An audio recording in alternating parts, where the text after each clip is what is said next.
Hey class, how you doing today? As you can see, I'm out in the country. I was just saying to my brother on a different section of this video that it reminds me of Uwharrie National Forest in the Piedmont area of North Carolina. A lot of roads there have a canopy of pine trees similar to this one. About the same amount of traffic. But anyway, that's not what we're here for. I just want to check on you, see how you're going with your week 3 lesson plan.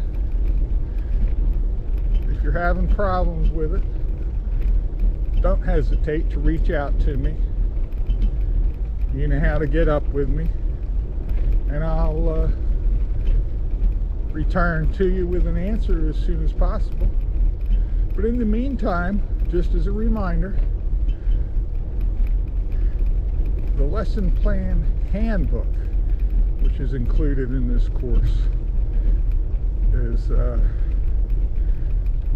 just a wonderful resource, not just for this class, but for other courses such as children's literature, other classes where you have to develop lesson plans. It's something that you should consider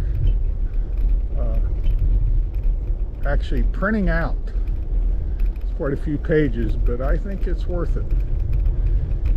Or if you're good with tech, you can make notes in it, save it to your computer and make notes, highlight.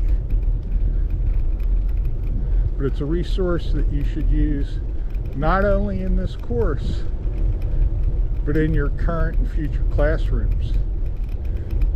Many school districts throughout the country model their expectations for lesson planning after what you see in this handbook, which was created by University of Arizona Global staff.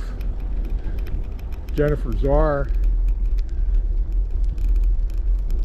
who is a course lead for many classes that I teach, is one of the people who developed this book. And I just want to reach out and give her credit for it. But class, seriously, I know I've rambled a little bit, but I can't emphasize enough the value of that lesson plan handbook. Be sure to save it before you leave this class. Thank you and have a great day.